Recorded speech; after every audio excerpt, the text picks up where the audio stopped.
ಅವರು ಅವರ ಮನಸ್ಸಲ್ಲಿ ಇರ್ತಕ್ಕಂಥದ್ದನ್ನು ಹೇಳ್ಬಿಟ್ಟಿದ್ದಾರೆ.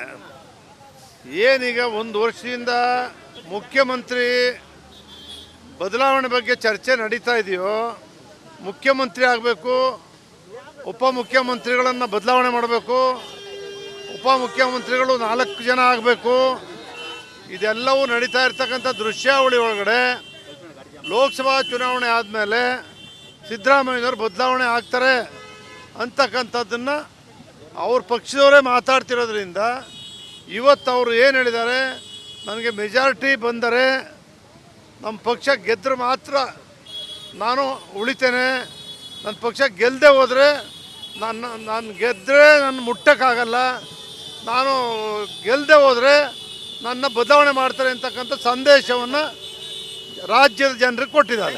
ಭಾರತೀಯ ಜನತಾ ಪಕ್ಷದ ರಾಷ್ಟ್ರೀಯ ನಾಯಕರಾಗಿರ್ತಕ್ಕಂಥ ಕೇಂದ್ರ ಗೃಹ ಮಂತ್ರಿಗಳಾಗಿರುವ ಅಮಿತ್ ಶಾ ಅವರು ಇಂದು ಕರ್ನಾಟಕ ರಾಜ್ಯದ 28 ಲೋಕಸಭಾ ಕ್ಷೇತ್ರಗಳ ಬಗ್ಗೆ ಚರ್ಚೆ ಮಾಡಲು ರಾಜ್ಯ ಜಾತ್ಯತೀತ ಜನತಾ ಪಕ್ಷದ ಅಧ್ಯಕ್ಷರಾಗಿರ್ತಕ್ಕಂಥ ಎಚ್ ಡಿ ಕುಮಾರಸ್ವಾಮಿ ಅವರು ಹಾಗೂ ನನ್ನ ನೇತೃತ್ವದ ಕೋರ್ ಕಮಿಟಿಯ ಮುಖಂಡರುಗಳು, ನಾನು, ಬಂಡಪ್ಪನವರು, ತಾರಾ ಮಹೇಶ್ ಅವರು, ನಮ್ಮ ನಾಡಗೌಡರು, ನಮ್ಮ ಕುಮಾರಸ್ವಾಮಿ ಅವರು, ಎಚ್ ಕೆ ಕುಮಾರಸ್ವಾಮಿ ಅವರು, ನಮ್ಮ ಕಡೆಯಿಂದ ದಳದಿಂದ 6 ಜನ ಮುಖಂಡರುಗಳನ್ನು ಈ ಸಭೆ ಕರೆದಿದ್ದಾರೆ.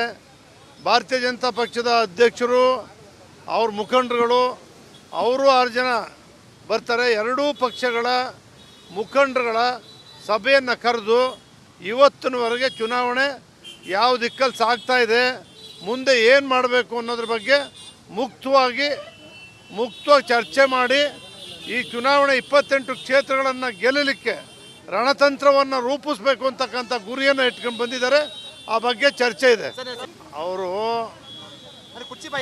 ಅವರ ಮನಸ್ಸಲ್ಲಿ ಇರ್ತಕ್ಕಂಥದ್ದನ್ನು ಹೇಳ್ಬಿಟ್ಟಿದ್ದಾರೆ. ಏನೀಗ ಒಂದು ವರ್ಷದಿಂದ ಮುಖ್ಯಮಂತ್ರಿ ಬದಲಾವಣೆ ಬಗ್ಗೆ ಚರ್ಚೆ ನಡೀತಾ ಇದೆಯೋ, ಮುಖ್ಯಮಂತ್ರಿ ಆಗಬೇಕು, ಉಪಮುಖ್ಯಮಂತ್ರಿಗಳನ್ನು ಬದಲಾವಣೆ ಮಾಡಬೇಕು, ಉಪಮುಖ್ಯಮಂತ್ರಿಗಳು 4 ಜನ ಆಗಬೇಕು, ಇದೆಲ್ಲವೂ ನಡೀತಾ ಇರ್ತಕ್ಕಂಥ ದೃಶ್ಯಾವಳಿ ಒಳಗಡೆ ಲೋಕಸಭಾ ಚುನಾವಣೆ ಆದಮೇಲೆ ಸಿದ್ದರಾಮಯ್ಯನವರು ಬದಲಾವಣೆ ಆಗ್ತಾರೆ ಅಂತಕ್ಕಂಥದ್ದನ್ನು ಅವ್ರ ಪಕ್ಷದವರೇ ಮಾತಾಡ್ತಿರೋದ್ರಿಂದ ಇವತ್ತು ಅವರು ಏನು ಹೇಳಿದ್ದಾರೆ, ನನಗೆ ಮೆಜಾರಿಟಿ ಬಂದರೆ ನಮ್ಮ ಪಕ್ಷ ಗೆದ್ದರೆ ಮಾತ್ರ ನಾನು ಉಳಿತೇನೆ, ನನ್ನ ಪಕ್ಷ ಗೆಲ್ಲದೆ ಹೋದರೆ ನಾನು ಗೆದ್ದರೆ ನನ್ನ ಮುಟ್ಟಕ್ಕಾಗಲ್ಲ, ನಾನು ಗೆಲ್ಲದೆ ಹೋದರೆ ನನ್ನ ಬದಲಾವಣೆ ಮಾಡ್ತಾರೆ ಅಂತಕ್ಕಂಥ ಸಂದೇಶವನ್ನು ರಾಜ್ಯದ ಜನರಿಗೆ ಕೊಟ್ಟಿದ್ದಾರೆ. ಭಾರತೀಯ ಜನತಾ